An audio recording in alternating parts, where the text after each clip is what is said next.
Hello, good people of YouTube. Mountbatten here, and today I've got a bit of a meme of a match to show you guys.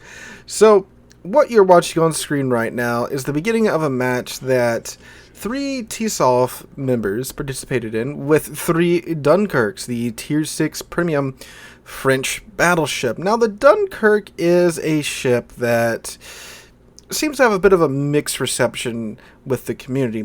Myself, I really like this ship. I will admit, though, it's not exactly a meta ship or overtly good, but if you know how to use the ship, it can certainly go quite a ways. Mainly due to its main battery guns. It gets 8 330mm French guns mounted in 2 turrets in front of the superstructure. And this is a real still historical ship as well, so that's some bonus points here and there. But these guns have French AP. And as probably most of you know, French AP punches well above its weight class. So you may have some 330mm guns, but they hit a lot harder than their caliber should, which certainly helps it out. And the Dunkerque is very good at deleting broadside cruisers, thanks to the small caliber and the speed and velocity of the shell. You will be deleting a lot of broadside cruisers that obviously aren't paying too much attention. If they were paying attention, they wouldn't give you broadside in a Dunkerque. Well, broadside to a Dunkerque, I should say. And that also helps it with battleships as well. You won't be citadeling too many battleships with a Dunkerque, but you will be chunking the ever-living crap out of them. Now, you might be looking at the screen right now and thinking, oh, are they going to? And the answer is yes. They are going to. It's, like I said, this is a bit of a meme match, and you will see how it does proceed. So this is a Tier 6 game, which means that the Dunkerques are top tier, which is, of course, the ideal situation for the Dunkerque, or any Tier 6 ship. Of course, it is a CV game and a submarine game as well. So the 2 classes that are currently in a competition for the most despised class in the game. And this is a beautiful sight right here. 3 Dunkerques in formation sailing down the middle on 2 brothers. Now, sailing down the middle is a strategy that is often not very successful. Truth be told, you have to have a very coordinated team going down the middle, and certainly have a combination of the correct ships as well. Normally you want something kind of German going along with you, and you have to coordinate with your fellow channel mates as to which direction you are going to turn after you go down the middle. Among other things, of course, too. But as you can see, they are charging down the middle, no holds bar, full speed, and looks like they pick up a Vastaras here too. The tier, 5 or 6 Pan-Euro DD. I don't know my DDs that well, especially Pan-Euro DDs. Haven't gone down that line just yet. Certainly need to. And here they go, all the way down the middle, full speed, no holds bar. Now, the enemy team has sunk the friendly Tier 5 Emile Bertin, the Tier 5 French cruiser. The Vastaras is going down, speed full ahead, which is something you certainly want to have going down with you in the channel at DD, something with torpedoes, something that can spot and see what's waiting for you beforehand. And look at that! Look at that! It's a cachalot, the enemy's submarine, who's been spotted by the Vastaras, and now peeks 3 battleships coming down the channel full tilt, and proceeds to do a reverse dive under the water while being airdropped by at least 2 sets of planes so far. I believe Splav, who's the gentleman we're watching right now, dumped his a few seconds earlier, but he's back up. Now is dropping it on the last known position of that submarine. So Splav's in the lead right now. The Vastaras is taking a breather after eating a torpedo. I don't think those are homing torps either, because if you notice, the cachalot did ping the Vastaras, but the torpedoes did not home. So I think they were dummy-fired torps, which is the default torp selected on the submarine when you spawn in with them, which is kind of dumb. Anyway, Splav takes a broadside shot at this New Mexico up here, the American Tier 6 battleship with 12 14-inch guns, and Splav gets a pretty nice return of 7,000 damage on the New Mexico, and the submarine pumps 2 more sets of torps into Splav. New Mexico still sailing perfectly broadside to Splav into 2 other Dunkerques, which isn't very smart. Aimed at the waterline again. Get some very nice chunks out of the New Mexico here. Another 8K there. His depth charges are hitting the submarine. I think that's his second one to hit so far. He's got 2 sets of flooding going on that submarine now. You can see the oil slicks on the surface from the submarine leaking oil. And there's some more torpedoes coming at Splav. Splav floods out the cachalot, gets his main guns on the New Mexico, gets the New Mexico down for a double strike in a Dunkirk. Double strike with a submarine. That's, haven't seen that yet. So Splav turns to the left to avoid the, what DD is that? God, I can't see. I'm watching this back in my editing software because it's 3 perspectives that are being fused together. So I'm watching this at like 4DP right now. But the DD to the right turned to pop smoke and begins to run away from the 3 Dunkirks. Gets a broadside shot off on the, what is that? Man, I certainly need to up the resolution of my editing software. Actually, I can't because my computer will explode if I try to do that. Actually, no, the editing software will explode because I use Shotcut. And Shotcut, for as simple and easy as it is to use, it doesn't really like doing too much at once. Oh, enemy CV spotted. Does go undetected, but he gets his shot off. It's a Bayern in front of him, my bad. And the CV is giving his full attention to Splav. Splav does take a double Citadel shot at the CV. And the CV is being quite pesky with his planes. That's one thing that Dunkirk certainly is not strong in, is an AA. It is a terrible, terrible AA ship. But there he is again. The Furious has not moved at all. Which is something that everyone do in a CV. You don't want to just sit there, especially when you just ate 1 Citadel, because then this will happen. And you'll be a Dunkirk's 3rd kill. And that did also grant the whole division the general offensive. And there goes Splav, but now we're going ahead and swapping on over to Royal Trauma, who is our 2nd point of view for the night. He's already at 36,000 damage.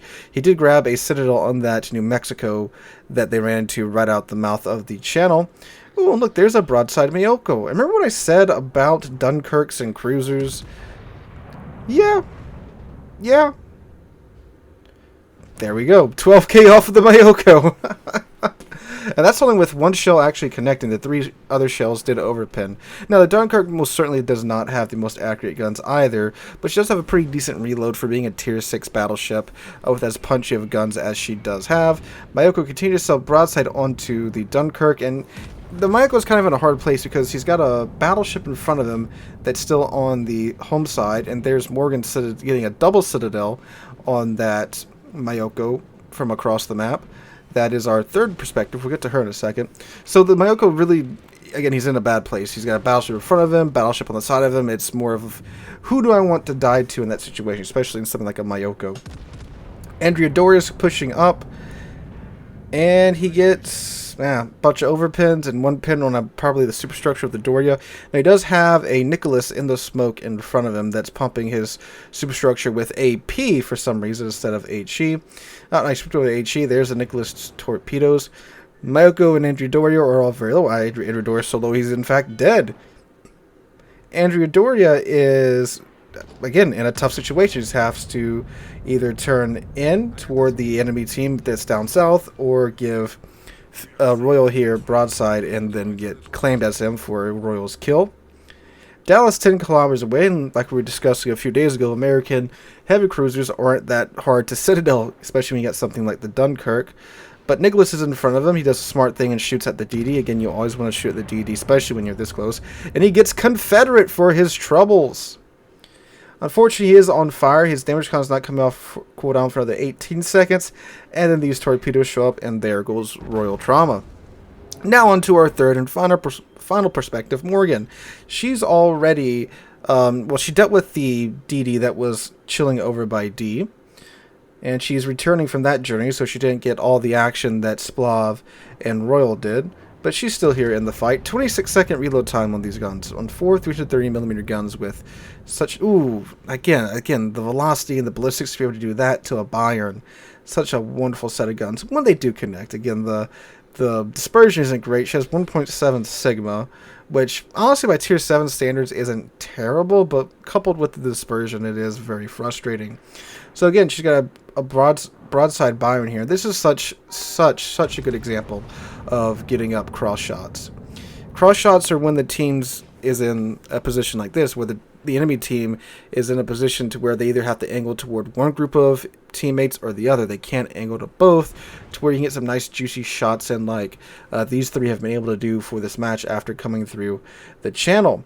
Now, the Bayern does have 15-inch guns, which does mean that at tier 6, she could overmatch quite a few ships, and that does include the Dunkerque as well. Like you saw, that even though Morgan was angled, she still got chunked for like 15k. And honestly, I want to know what that Bayern's smoking, because my Bayern's never that accurate. Bayern is on fire. He's burning quite nicely. He is repairing, though, trying to stave off the death by fire. Gets another set of shells out toward Morgan. Chucks another good bit of her health there. Gets that rear turret on target too. His secondaries start to light up the, I believe that's the Congo he's engaging, or the Furitaka down south. And Morgan grabs the Bayern as her first kill of the match. Now in front of Morgan, she has the Nicholas and the Furious, who is somehow, I'm sorry, not the Furious, the Dallas, who is somehow still alive. That's that cruiser we were talking about in Royal's perspective, where he was giving broadside all the time, and well, he's still doing the same thing here. Only 10 kilometers away, only has 7,500 health left, but overpin. That is something that does happen quite a lot in not only the Dunkirk, but a lot of French battleships, because again, their shell velocities are so flippin' good that you'll be overpinning a lot of targets, including battleships as well, if you don't hit the real meaty part of their ship. So he's charging at Morgan now, which is a questionable decision. Most American cruiser players would probably be turning around and kiting and trying to burn Morgan down. But Morgan gets another overpin, does grab the strike team achievement for the division. And he is still showing broadside, but he is burning her down quite nicely. And let's see what happens here once Morgan's guns get loaded. He's still trying, looks like he's trying to bait the angle in a little bit. But he gets too greedy, gets his... Ooh, there we go. He's trying to get his rear turrets in the fight there. That is Morgan's second kill of the match. And then that is game as well.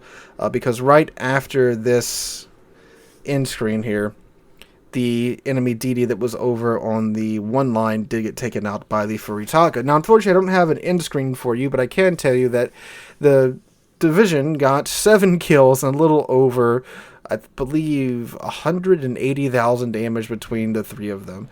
So a wonderful little meme romp down the middle and two brothers there with 3 Dunkirks, a ship that probably isn't the most ideal ship to do this in, but man, it sure did work. I thought you guys would enjoy seeing that. Just a nice little fun match for you guys today. If you enjoyed today's video, make sure to drop a like, leave a comment, and subscribe to the channel. When we hit 40,000 subscribers, that feels so weird to say. But again, thank you guys so much for that. I will be doing a giveaway for crossing 35,000 sub threshold on Monday, so make sure you stick around for that. And I will be live streaming here tonight on the channel from 5 p.m. U.S. Central to 8 p.m. U.S. Central tonight, right here on the channel and on Twitch, so make sure you guys come out for that as well. Hope you guys have a wonderful Friday and have a wonderful weekend. Hope to catch you guys in the next one.